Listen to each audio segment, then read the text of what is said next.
அஸ்ஸலாமு அலைக்கும். Welcome to Khairun's kitchen. நம்ம சேனலில் நீங்கள் பார்க்க போகிறது மட்டன் தம் பிரியாணி. அதுக்கு 1/2 கிலோ பெரிய வெங்காயம் கட் பண்ணி எடுத்து வச்சுருக்கிறேன். அதில் ஒரு கையளவு எடுத்து ஆயிலில் ஃப்ரை பண்ணி எடுத்துக்க போகிறேன்.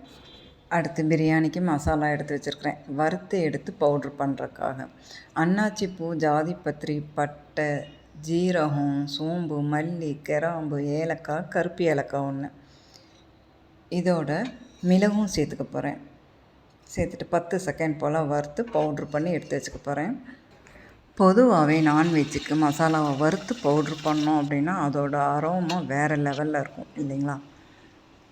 ஆனியனை ஃப்ரை பண்ணி எடுத்து வச்சாச்சு. அடுத்த ஆனியன் ஃப்ரை பண்ண அதே ஆயிலில் குக்கரில் விட்டு மட்டன் கிரேவி ரெடி பண்ணிடலாம். பட்டை, ஏலக்காய், அன்னாச்சி பூ சேர்த்துருக்குறேன். அந்த அரோமா ஆயிலில் இறங்க விட்டு புதினா, ஒரு கையளவு புதினாவை போட்டு அதோட வெங்காயமும் சேர்த்துக்கிட்டேன். புதினா வெங்காயம் ரெண்டும் நல்லா வதங்கி இந்த ஸ்டேஜில் வந்ததுக்கப்புறம் இஞ்சி, பூண்டு, சின்ன வெங்காயம் 3 சேர்த்து அரைச்சி எடுத்து வச்சுருக்கிறேன். எவ்வளோ பெரிய வெங்காயம் சேர்த்துக்கிட்டாலும் கூட ஒரு கையளவு சின்ன வெங்காயம் சேர்த்துக்கிட்டோம் அப்படின்னா பிரியாணியோட டேஸ்ட்டு வேறு லெவலில் தான் இருக்கும். இப்போ 1/4 கிலோ தக்காளி கட் பண்ணதை சேர்த்துட்டு ஒரு கையளவு மல்லித்தலை, மட்டன், மிளகாய்த்தூள், உப்பு, அடுத்து பிரியாணி மசாலாவை வறுத்து பவுட்ரு பண்ணதையும் சேர்த்துக்க போகிறேன். சேர்த்துட்டு நல்லா கலந்து விட்டுக்கலாம். இந்த வீடியோ பார்த்துட்ருக்குற உங்களுக்கு கொஞ்சம் குழப்பமாக இருக்கும். ஹைதராபாத் பிரியாணியா தமிழ்நாடு பிரியாணியா அப்படின்னு சொல்லிட்டு ரெண்டுமே மிக்ஸான பிரியாணி தாங்க இது. ஏன்னு கேட்டிங்கன்னா மகளுக்கு ஹைதராபாத் பிரியாணி ரொம்ப பிடிக்கும், ஜிக்கு தமிழ்நாடு பிரியாணி தான் பிடிக்கும். அதனால் ரெண்டையும் மிக்ஸ் பண்ணி ரெடி பண்ணேன். செம்ம டேஸ்ட்டாக இருந்தது. தயிர் மண்பானை தயிருங்க, வீட்டு பக்கத்துலேயே மண்பானை தயிர் கிடைக்குது, அதனால் அதையும் சேர்த்துக்கிட்டேன். அதோட ஒரு பழ எலுமிச்சம்பழச்சாரும் சேர்த்துக்க போகிறேன். நடுவில் வந்து சமைக்கும் போது குட்டி கலாட்டா பண்ணிகிட்ருக்காதம்மா, நீ தமிழ்நாடு பிரியாணியே செய், நான் சாப்பிட்டுக்கிறேன் அப்படின்னு சொல்லிட்டு இருந்தா. நான் சொல்லிகிட்டு இருந்தேன் தோக்கானா அப்படின்னு சொல்லிட்டு இருந்தேன். ஆனால் டேஸ்ட்டு வேறு லெவலில் இருந்ததுங்க.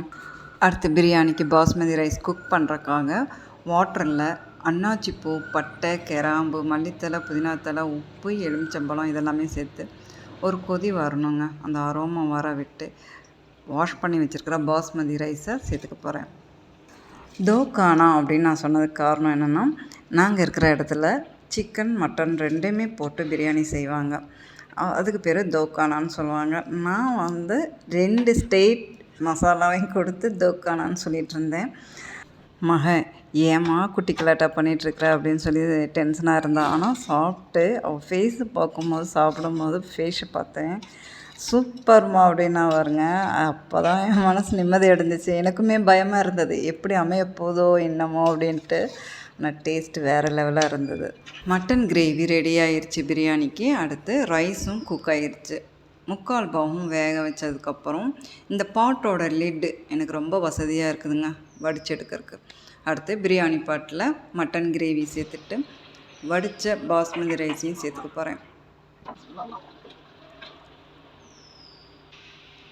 நெய் தாராளமாக விட்டு அதோட கட் பண்ணி எடுத்து வச்சுருக்கிற புதினா தலை, மல்லித்தலை, பொரிச்ச வெங்காயம் சேர்த்துட்டு லிட்டு போட்டு 10 நிமிஷம் ஹை ஃப்ளேம்லேயும் 15 நிமிஷம் ஸ்லோ ஃப்ளேம்லேயும் வச்சு ஸ்டவ் ஆஃப் பண்ணிட போகிறேன். அடுத்து 20 நிமிஷம் ரெஸ்ட்டில் விட்டு இந்த பிரியாணியை நம்ம எடுத்து சாப்பிட ஆரம்பிச்சிடலாம். மட்டன் தம் பிரியாணி ரெடி ஆயிடுச்சு. இந்த பிரியாணிக்கு நான் அளவே சொல்லாமல் செஞ்சிட்ருக்கேன் பாருங்கள். 1/2 கிலோ பெரிய வெங்காயம் கட் பண்ணேன் இல்லையா, 1/2 kilo basmati rice, 1/2 kilo mutton. இது வரைக்கும் நம்ம சேனலுக்கு சப்ஸ்கிரைப் பண்ணாதவங்க சப்ஸ்கிரைப் பண்ணிக்கோங்க. பக்கத்தில் இருக்கிற பெல் ஐக்கானையும் கிளிக் பண்ணிக்கோங்க. இந்த வீடியோ பிடிச்சிருந்தா ப்ளீஸ் லைக் கொடுங்க. உங்கள் ஃபேமிலி அண்ட் ஃப்ரெண்ட்ஸ்க்கும் ஷேர் பண்ணுங்கள். நம்ம சேனலுக்கும் சப்போர்ட் கொடுங்க. அடுத்து நாளைக்கு நான் என்ன போஸ்ட் பண்ண போகிறேன்னா, நார்த் இந்தியன் ரெசிபி. இந்த வீடியோ நாளைக்கு தான் நான் போஸ்ட் பண்ணுவேன். நான் புல்கா, ரோமாலி ரொட்டி, சப்பாத்தி எல்லாத்துக்குமே சைட் டிஷ்ஷாக வச்சு சாப்பிட்லாம்.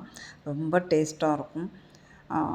ஓகே, இந்த வீடியோ இதோடையும் முடிச்சுக்கிறேன். இன்ஷா அல்லாஹ் அடுத்த வீடியோவில் பார்க்கலாம்.